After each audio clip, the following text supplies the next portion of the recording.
Hello, I'm Charles Gross. I'm Miriam Gross. Welcome to this year's NORPAC mission to Washington. Fun fact, 99.9% of people in the United States of America do not wake up in the morning to scan the front page of the New York Times and think to themselves, how does this affect Israel? Today, you are joining over 1,000 other NORPAC members and will be meeting with over 90% of the Congress. When you meet with your members of Congress, let them know about those numbers. They're impressive.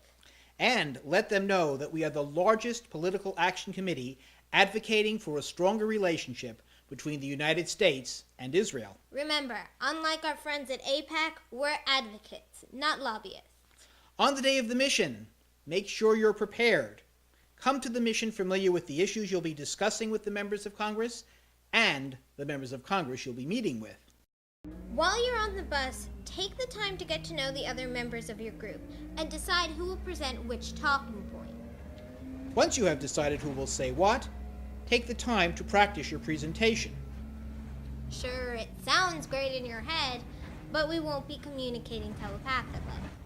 Just because we're amateurs doesn't mean we can't look like professionals. By the way, if you don't want to say anything, that's fine too. Just showing up counts. However, there may come a time when you find yourself with a last-minute issue to present or different members of Congress than you expected to be meeting with. In general, be prepared, but be prepared for the occasional curveball.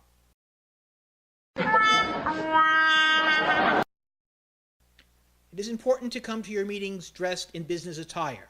Pretend you're going to a job interview. A really important job interview. It is also important that we be on time for our meetings. Remember, security is tight at congressional buildings. It can take 15 minutes just to get through the door. So, hope for this, but prepare for this.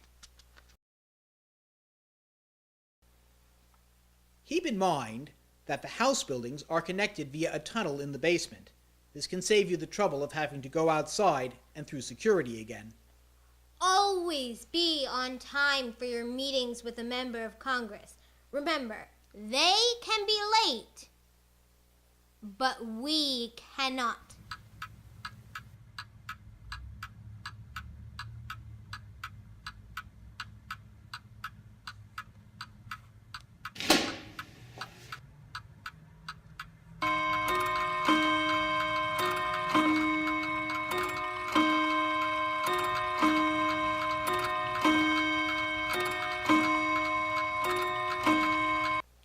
As often as not, you will be meeting with the member of Congress's aide. Don't be worried or disappointed. The aides often know more about the issues than the member of Congress, and the member of Congress often relies on the aide's input to make decisions. Plus, that aide may be a future member of Congress, his or herself. Always remember to be polite. Address the member of Congress as Congressman, Congresswoman, or Senator.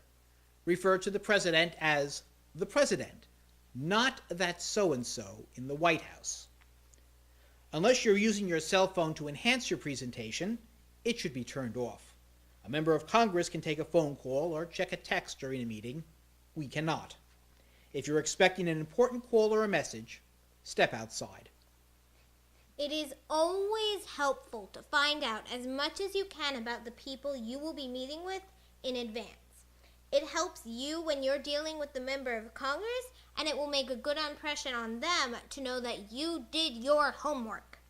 Don't dwell on what you found, though. Stick to the talking points. Remember, we are here as representatives of NORPAC, so only discuss the talking points, not the economy, not the environment, etc. If you are asked a question and are not sure of the answer, simply say, I don't know. This is much better than giving a wrong answer, and it gives you an opportunity to follow up with the member of Congress or the aide. Members of Congress have a lot of issues to keep on top of, so don't be surprised if you know more about a given issue than the member of Congress or the aide. I once had an aide ask me in all seriousness, what does PLO stand for? So we are not only here to advocate, but to educate.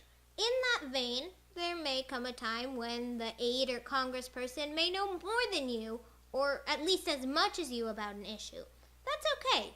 Go through it anyway and say thank you at the end. In fact, always say thank you. Politicians like to be acknowledged for their work.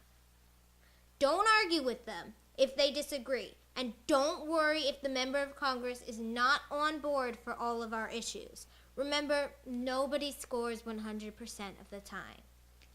If you find yourself running low on time, or if the people you are meeting with would like to discuss the issues further, split the group in two. Have one half remain, while the other half goes to the next meeting. It's a good idea to work out who would stay and who would go in advance. Also, don't forget to exchange business cards with the member of Congress and or their aide.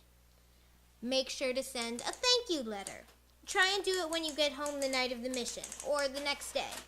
3 weeks later, make a follow-up phone call just to make sure there are no questions or loose ends. The idea is to form a relationship with the member of Congress. That way, if a situation arises where we need immediate action, you have someone who knows you and will return your phone calls. Today, we follow in the footsteps of Jewish advocates such as Moshe, Queen Esther, and anyone who stood up for the plight of Soviet Jewry. Like them, we too can make a very important difference.